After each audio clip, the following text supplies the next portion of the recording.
Hello, everybody. This is Sun Random Neko, waking up from her nap to greet the world for the day.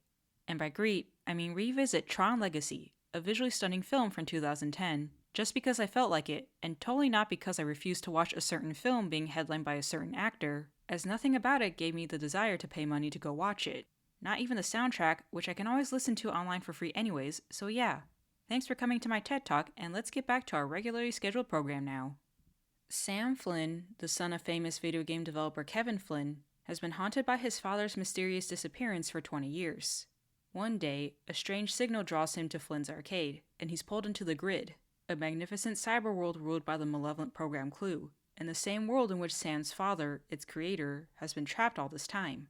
Along with Kevin's protege Cora, father and son seek to escape the Grid, while Clue enacts his plans to invade the real world and will stop at nothing to prevent them from leaving. Despite the summary's embellishment, the story of Tron Legacy is actually pretty simple and fairly straightforward. Nonetheless, it's still a fun film to watch with a good and steady pace throughout as the plot moves forward with purpose and doesn't stall from unnecessary fluff or drag its feet by focusing on things it doesn't necessarily need to. It also doesn't speed up to the point of giving viewers whiplash as the plot goes from 0 to 100 for no discernible reason. Everything is well established and either shown or explained in a way that doesn't feel like a TLDR with missing details or an overly expositional chore to sit through. Because of this, plot holes are rarely spotted and questions barely pop up. But what really makes a story legacy work are the characters. Sam is Kevin's son and a tech-savvy guy who messes with his father's company as a means to deal with the unresolved feelings of his father's disappearance. Cora is a program who's treated like a surrogate daughter by Kevin and dreams of life outside the Grid. Clue is the main antagonist, and a program created from Kevin's own self with the goal of achieving perfection. And Kevin is just a father trying to do what's right by doing nothing at all, because doing something was what got him trapped in the Grid in the first place. I absolutely love how these characters play off of each other and how their ties to Kevin influence their motivations and development. Sam and Kevin's reunion was heartwarming, but appropriately awkward, because they haven't seen each other in 20 years, and things can't go back to the way they once were, no matter how much they want it to. Sam understandably takes some time to warm up to Cora, but they eventually form a connection that can be perceived as romantic. But I'd rather look at it as platonic since the film never confirms anything more between them. And Clue's anger towards Kevin adds an interesting layer to the tyrannical program, as it makes him feel like a kid who's upset that dad doesn't love him more, which becomes even more apparent given how upset and confused he was when Kevin chose to prioritize Sam. However, the true selling point of the film is not the story or the characters, but the production, which had mind-blowing visuals and an amazing soundtrack. The film uses CGI and practical effects to bring the Grid and all of its components to life in such a realistic manner that it's practically flawless. Like you can't even tell the difference between what's real and what's computer generated, which is pretty mind-blowing when you realize that the film was released in 2010, making the graphics so ahead of its time that they actually hold up to and even run circles around current-day CGI. The soundtrack done by Daft Punk was also absolute fire, as it fit the setting to a T and really set the tone for the entire film. And the combination of visuals and soundtrack really elevated the entire viewing experience to another level, as evidenced by the action sequences that were amazing to watch. The disc wars had great fight choreography, with more acrobatics than seemed necessary. The flight chase was a spectacle to behold with all of its CGI moving parts. The arena was when the visual-audio combination got its first chance to shine, as the light cycle battles were so cool that it felt like a huge disappointment when I remembered light cycles don't actually exist in real life yet.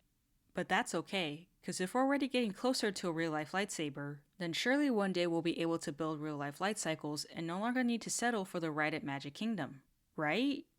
Anyways, the club brawl is when the visual-audio combination really peaked, as everything about this sequence was amazing to see. From Sam, Cora, and the programs fighting against Clue's minions, to Daft Punk jamming out in the booth, to Zeus going ham above the chaos. And it was actually a little goosebump-inducing at how this all came to a halt the moment Kevin stepped in, with the lighting, mood, and music changing to match the sudden turning of tables. However, even the amazing production couldn't cover up the flaws of the film. The story became weak when it turned its focus away from the characters and towards world-building with a lackluster attempt at explaining the ISOs. While normally the world building would have been fascinating, and I sort of wish we could have seen more of it, a film isn't exactly the place to go in depth on everything related to a world as expansive as the Grid. That's what the TV show is for. Anyways, I really wish the film had stayed focused on the characters with more time spent on Sam and Kevin, as their father-son relationship was one of the most interesting parts of the story, and it would have made the escape from the Grid scene hit so much harder. I wish there was more of a focus on Sam and Cora and the familial relationship they have with Kevin, and how a clash between them could have been born, as Sam was the unintentionally abandoned son and Cora was the daughter raised in his place, instead of having hints of a potential romance. I wish there was a clash between Clue and Kevin that made the father-son dynamic between them more obvious, as despite Clue being made in Kevin's image, he acted more like a son than a clone. And while I know it's very much a cliche, I really wish the film leaned more into the child was the perfect thing father was chasing after all along aspect, instead of just having it be a single conversation that didn't really go anywhere. In addition, despite the story not being riddled with holes, it does still raise a few questions that are a bit nitpicky in nature, but also has the unfortunate quality of living rent-free in your head. For example, how is there human food in the grid? How exactly do the ISOs change the world? How are the police able to respond so unbelievably fast with a chopper and everything? Why was a mostly working game in the middle of an arcade the door to a hidden room? And so on. Furthermore, Tron was barely in the film despite literally being the title character. And while the production quality aged like fine wine, the de-aging technology used on Jeff Bridges for his role as Clue definitely did not.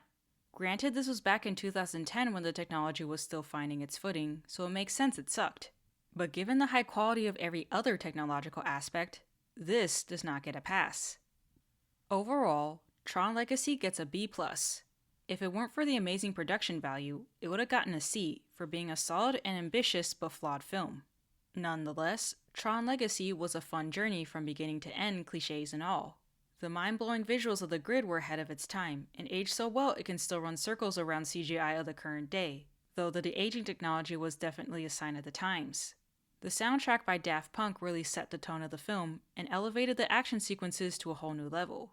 And while sure there were flaws to the story that couldn't really be ignored, especially when they tried to get deep on a philosophical level, the characters and relationships formed between them still helped carry the well-paced story onwards towards the end. And before I conclude this video, I'm sure you're probably wondering why I haven't said anything about how Tron Legacy holds up to its predecessor, Tron. And that's because I never watched it, and my only exposure to it was through Kingdom Hearts, so I'm not really qualified to comment on it. But what I would like to hope I can comment on is that even if you've never watched the first film, it won't negatively affect your viewing experience. Sure, it will enhance it because you know all the references and Easter eggs, but even still, I feel that Tron Legacy made enough nods to honor its predecessor, and would definitely recommend everyone give it a watch, as it's a visually stunning film meant to continue the legacy of Tron, and bring it into the modern age for a new audience to enjoy, and the old audience to reminisce about. I hope you guys enjoyed this video. Reminder that this is just my opinion, so you can take it with as many grains of salt as you want. I don't mind either way, and would love to hear your thoughts in the comment section down below. Please feel free to like, subscribe, and comment which film you'd like me to give my 2 cents about next. This is some random Neko, going off to dream of riding a light cycle now. Don't forget to keep calm and just meow.